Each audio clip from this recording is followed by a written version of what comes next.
Hey everyone, thanks so much for checking out our Power Chat with Lei Liang Take 2. We're very happy that it is working now and that we have this time together.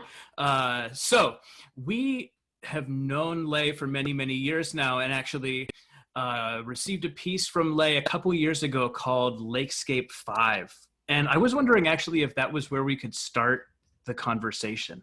Absolutely. Maybe we can dial back even a little bit more. I was Yes, thinking please. like the time, I remember it was like, I can't even remember when. It's like a few years ago, I was giving a lecture at Manhattan School of Music, and you were there in the audience. This would have been more than a few years ago. This was Right. probably Okay. 2007 or 8. Yeah, it was on the, and then we just kind of made a connection because I was playing some music and you seemed interested and started some contact. And believe it or not, next thing we did together was this Miller Theater Commission to get this piece for you guys. It was just unbelievable. I feel like sometimes um, life, like good piece of music, the narrative can be so irrational. It's like so unpredictable. You have no idea where that's going to take you. And that little meeting in that little room in Manhattan School of Music, I felt like it's not going to lead to anywhere, but I'm happy to be there and just talk with you. And I met you, Andy, and then through you met everyone, Jeff, Will, and Adrian. It's so the story's been great, and that piece actually really meant a lot to me to be working on it, because I actually experimented some really important things in that piece for myself, including that vocalization with the word "fei," which means fly, right? I had the image of the four of you make the sound, kind of mobilize the sound and just have that sound kind of swirl around. And I was thinking of myself like a microphone sitting right in the middle, and have you kind of create a movement. That idea actually was the first time I tested it in that piece. And then I took it further after working with you guys because I was really intrigued by what we did, what you did. And then I took it to an orchestra. That became a thing that I had all the orchestra players making these sounds around the orchestra. Again, imagining myself sitting in the middle of the orchestra. So, like one thing led to another. It's just really fun to work on things like that. Well, and I wonder, I remember you telling us, I don't remember the exact context, but there was this beautiful story about sort of where you got the inspiration for this series of Lakescape pieces. Yeah, it's a it's kind of it's a personal thing. I was very interested in Buddhism, and it kind of really saved me when I was an undergraduate student. It solved a lot of problems for myself. I was reading a lot of Buddhist scriptures, learning how to meditate. All of that became a really important personal experience. And when I was a grad student, there was a time I felt really, really exhausted. I was just so tired, And I decided, okay, I need to just drive to upstate New York, because I heard there's a Buddhist monastery called Deer Park. Not knowing anyone, I just thought this is a moment for me to really reconnect with my spiritual core, So I drove my beat up car. Actually, the mechanic later on said, "You drove that car to upstate New York? Are you crazy?" But anyways, I did it. And I went there and I met a monk, and I'm sorry to say that whole conversation with the monk was utterly uninspiring. So I decided that the best time was actually the time I spent by myself, on my own. It's kind of in the mountains, and I was just walking around during the day, at night, and this image that inspired this whole series of pieces called Lake was a encounter at night under a full moon. I was just walking. There's a lake there, and just as I was walking next to the lake, this is early spring.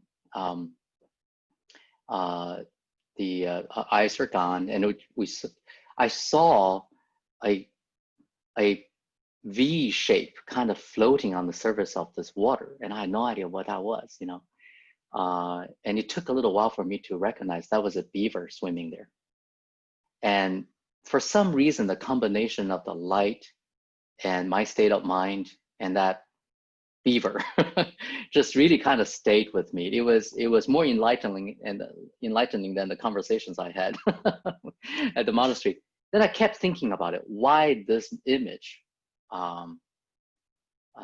provided some clue, as if there's a message in that image that I really had to sort out, like what I do with, you know, things that I love, you know, be it a song or image or something. I just ask myself, why? What is it in there that made me intrigued?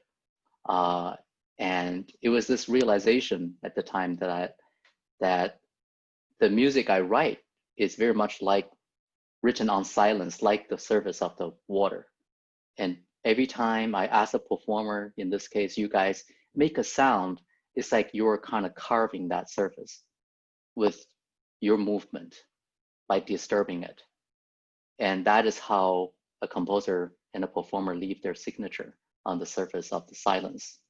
And that became kind of a important realization, and it probably is the reason I keep going back to it, because it's, you know, there are pieces you write for yourself, and this is one of them. It's I just got to do it because I got to reconnect with what was so important for me at that time. I felt like, yeah, it kind of recentered me, and it's something that is very dear to me, and I need to go back and again. So when you guys wanted to have me write a piece, you know, it's not a transcription of an earlier piece, but really is how far this piece can grow, how far can this piece develop based on the same idea. But in this case, can I get this word to fly around me, you know? And so, yeah, I love that kind of experiments. That's really beautiful to hear you speak more in depth about these lakescape pieces. I'm also really curious to know even more about the evolution of the series and what you might be feeling for the future of it as well. Have you found that you use any set of like leitmotifs or a through line running through the work musically? Or is like each one inspired by a new thought connected to a lakescape or a naturescape or a recentering of yourself? And like, Yeah. yeah. Mm-hmm. Did you finish? Well, I That's, don't want to cut you off. that's kind of enough. I could ask a question that keeps going, but that's, I Okay. think that's already enough. That's great. Yeah, that's great. It's it sounds a little big, but I got to tell you, this is like the start of a large series of works that helped me to think about nature. I think what I started with the Lakescape series is very much about what I encountered and how my heart just kind of responded to it. You know, it's and I realized a lot of things in that moment that, for example, silence is important for me. You know, it's in this state of mind of silence when I can really hear well, when I can perceive, and I kind of think about writing music as both. It's a double action of making sound, but also making silence. You really have to create the silence to make that sound project well. You know, so that's a response to, you can say, it's a natural scenery that disturbed me, or that kind of somehow hit me and create some kind of a spark in me. And the interest in nature has kind of evolved after that, you know, starting with, you know, working with you and engaging with poetry and all these things. I start to think more about nature. And I guess the underlying question has been, in the last few years at least, that what is nature for us, you know, living in our time? So I noticed that it's, at least my personal journey has been that it might be kind of a natural scenery. I was responding to natural sceneries and sounds and images.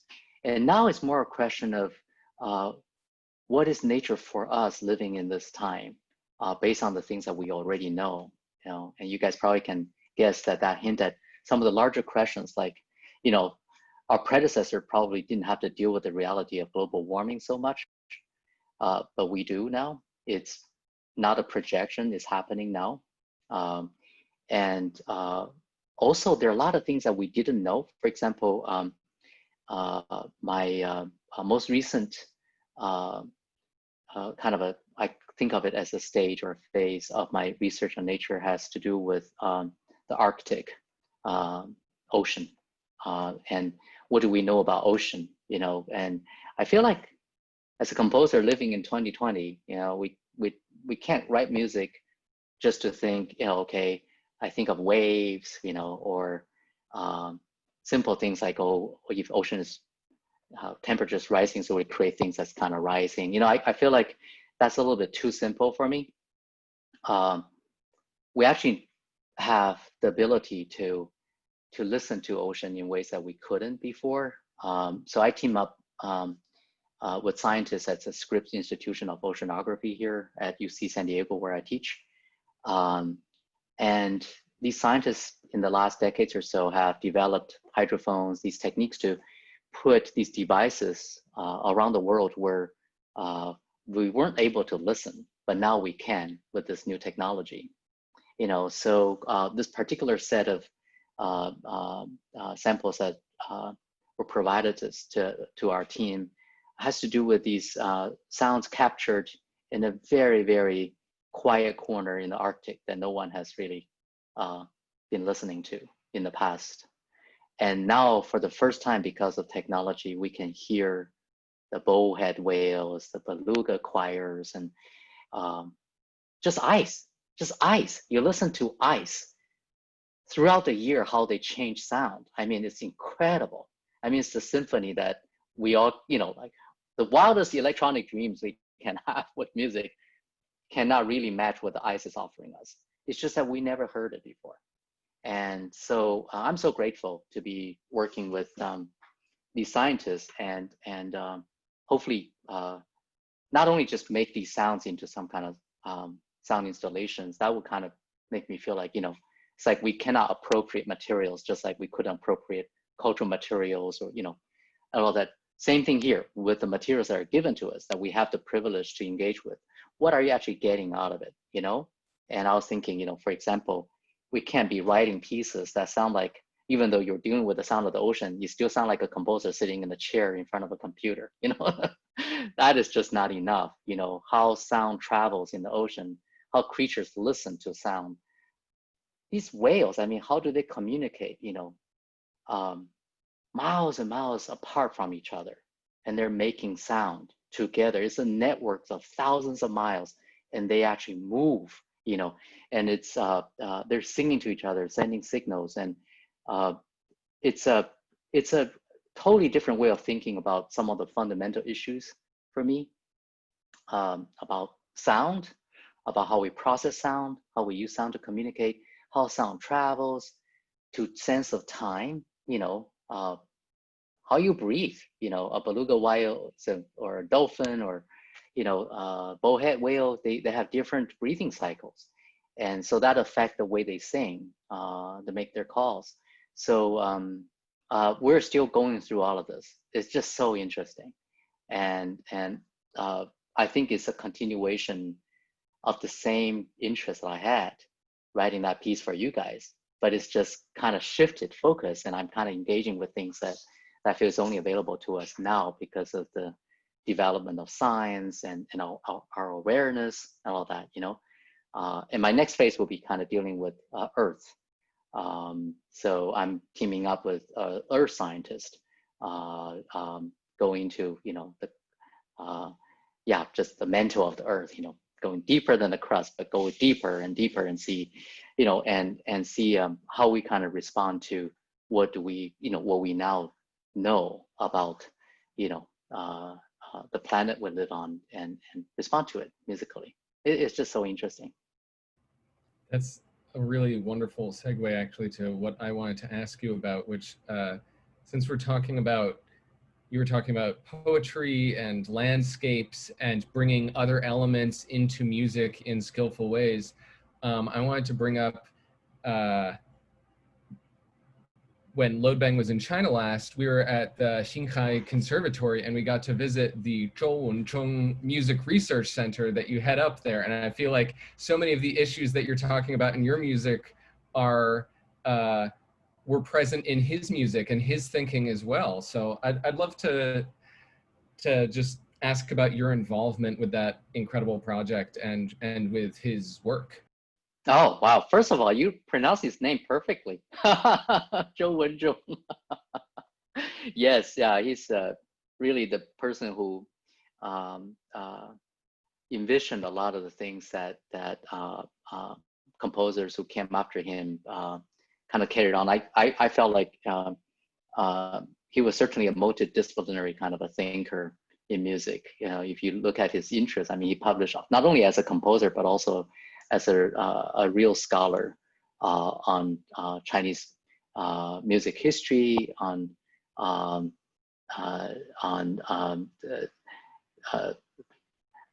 ethnic studies and calligraphy. I mean, some of the comments he made on Chinese calligraphy are so interesting that, you know, it's an art form that has been cultivated by artists in East Asia for you know, several millennia, and he still can shed new light on, you know, what we're looking for and what we're actually doing in terms of you know, some of those things I was talking about, sound and silence in this case is, you know, what you see in the empty space. They're the kind of a dialectical relationship between the two. So it's really, really enlightening. And I somehow feel like, oh, some of the things I do, I was interested in the last 20 years, I've been developing a way to kind of paint music with sounds. And that idea, I kind of think it really came from Cho, because he was the kind of the, we call him the musical calligrapher, you know, that he was really the first one from Asia to envision this integration of calligraphy and modern music. The first person to do that. And to honor him, I think the center that Jeff, you're referring to, the Zhou Wenzhong Center for New Music, that was established at the Xinghai Conservatory. We want to create this creative space, you know, a place, you guys actually visited that place.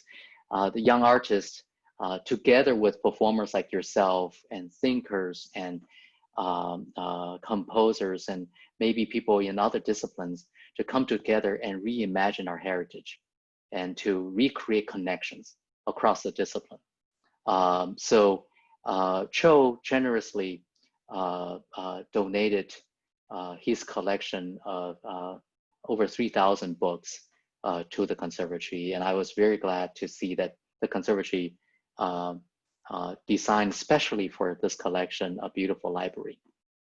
And I still remember the times when Cho and I were discussing with the family what to do with this idea of building a library housing this collection. And the idea is to make this into a living space, a living space for creation. So instead of just putting the books on the shelf and you're gonna go check it, you know, here's a place where in the presence of the books, you make music. So the idea is more like a library / seminar room. This is a place where people's mind come to meet together and exchange. It's and really create. beautifully set up for that. Like I was so impressed with just the presentation of the materials is really, really artistic and careful and wonderful, and just the care that was taken with it. It has a sense of reverence, like you said, like it could be a museum or something, but instead it's more it's inviting in a way. Oh, I'm so really glad. beautiful. I'm so glad. It means a lot to hear that, because I remember as we discussed these plans, I mean, there's several different architectural plans for this library. You know, the thing that we, of course, with Professor Cho at the time, he was very active in helping to decide some of these important factors. We discussed, you know, the thing we want to do is actually to remove the walls that were first put in place for this library. It was divided into 4 rooms. And we said, why don't we just get rid of all that wall and make it into a large open space with a round seminar table right in the middle, so people know that we all can come together get rid of that hierarchy of the person who's giving lecture and those students who are taking notes. No, we all sit around the table and just brainstorm. So this is the place where minds meet, you know, that's what we wanted to create. And of course, his presence has felt so strongly. Each time I go to the center, we established the Cho Wen-chung Distinguished Lecturer Series as part of the center's mission. And also we're creating competition awards, commission awards, and also we're creating biannual conferences that invite international guests to come to brainstorm and exchange ideas. And each time I go back, you know, with all these different activities, sometimes very focused, just one really amazing scholar or amazing composer, we all can engage with this person for 2-3 days. Last time was with a group of the greatest Mongolian scholars and musicians coming here, and we got to spend 2-3 days with them. It was amazing. We heard songs that were only sung today by this scholar who still remembers. He's kind of like the national memory of these people. And it was just so moving. But every time I go back, I always make sure I would have maybe an hour alone in that library, just by myself. And the books, of course, from Professor Cho, just being there and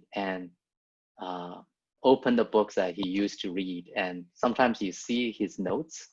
He put a post-it somewhere, and it can be a little detective story, you know, like he will put these post-it in books sometimes without any markings, but you have to kind of guess, why did he put a post-it there? You know, like, what is he pointing at? He knew exactly what he's pointing at. It's kind of, can you figure out? And that is really intriguing. It's like you talk to a teacher who doesn't give you easy answers. You know, you kind of have to work hard a little bit and say, that must be what he's thinking about, you know?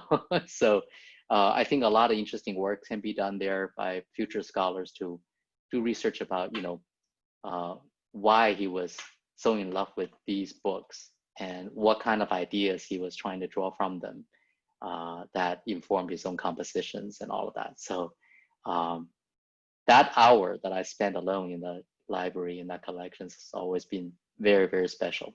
Yeah. I'm so glad you guys had a taste of it. I didn't get to go. I'm so jealous about missing that part. I have to make that happen. We'll have to go one more time. But I have one final question for the last few minutes of our talk tonight. We know that you come from a musical family, so we wanted to hear about your childhood. What was it like having parents who were musicians, musicologists? What were some of your most memorable experiences growing up? Yeah, you know, now when I think about this, especially like having done all these different experiments with friends like you guys, and you know, from soloist to orchestra, I realize when I'm writing music, it's, you know, I'm writing with the memory of a lot of these great, you know, teachers of mine and my family. You know, it's actually very, very touching. I feel incredibly privileged. Even though I grew up in China when China was very, very poor. You know, it was a time was a family couldn't even, you know, afford a bicycle. I mean, to buy a bicycle is a big deal at that time, you know, and I remember how little food we had. You know, my grandfather couldn't even get milk for his, you know, failing health. It was really, really hard. Yet at the same time, I felt I was the richest. You know, I grew up with a lot of heritage. The place I grew up with my parents, with family, it's kind of this apartment complex. It's a 5-story building that housed the Chinese Academy of Arts Research Institute of Music. So this particular institute, along with the Great Wall, were named as the intangible cultural heritage sites by UNESCO at that time, because this institute preserves the oral history of China. And some of the most prominent scholars were my neighbors. I mean, since I was born. And, I would walk, from the first floor to the floor. Now, when I think about their names, I mean, these are all like really, really incredible scholars. And my parents also are professors. And so that richness, I can just give you one example. The most important Mongolian scholar whom I invited to Chou and Chung Center last year, he was my teacher. And every year, there'd be many occasions he would come to our house, and you know how much Mongolians love to drink. Give them a little beer, he would just start singing. He would start these long songs that are so spiritual. He would sing about friendship. He would sing about missing his mother. He would sing about missing his home. Just think about these Mongolians once they conquer the world, but they're never home. They're very nostalgic, and the songs are so sad. And compared to a lot of cheerful music I listened to at the time, especially the political propaganda music, these songs are like Gregorian chant for me. They're so spiritual. And I got to listen to this greatest scholar sing these songs for me. So, and he's just one example. I mean, I grew up with this music. I grew up with these scholars who were the first to record the Guqin music and, all of these things. So I must say that it's only after I left China that I realized how important that was, So as I was finishing high school, I came to America, and I start to think about all these things that I grew up with. You can actually describe it as almost like a musicological beehive. That's the kind of environment I grew up with, and all of these things stay with me.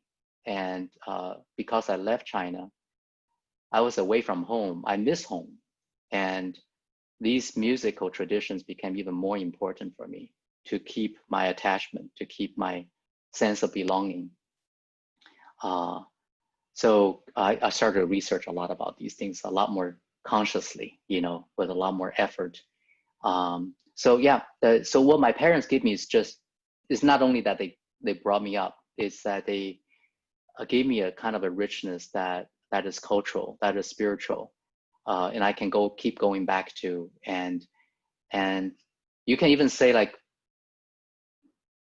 maybe I came here to study in a college, in a graduate program, to become a kind of a new music composer. But perhaps the greatest blessing I actually had, perhaps I still have that today, I hope, is to have a mirror that I was able to get from my parents so that I can look at myself. So I'm not just like following new music or something. I can figure out where I came from culturally and spiritually. And that has been so important for me, So because of the music, I don't feel like I've been lost, even though I've been a traveler. Thank you, Lei. That's so beautiful. And like genuinely, I'm so pleased that we get to talk with people like you and be inspired and feel the joy that we feel in music making and in communing with our other music makers, even in this difficult time. It's so meaningful. Thank you so much. Thank you, guys. So fun to work with you. And every time when we get together, just so many new ideas come up. So we'll keep working. Well, if our piece was anywhere on the path to music for whales, then I'm even more grateful. I got to tell you, now I'm taking masterclass from beluga whales and all this. I'll keep you informed. I'm sure there's something for me to learn. Please do. It sounds so lovely. Yeah. Yeah, thank you, guys. Yeah, Lei, thank you so much for giving us some of your time tonight. And thanks to everyone for checking out another Power Chat. So keep looking. We'll be making announcements about the ones that are coming up, and we'll keep doing these as long as y'all keep enjoying them as much, or at least a little bit as much as we are. So thank you again to everybody watching. Thank you, Lei, and we will talk to you all soon. See ya. Bye. Bye. Bye.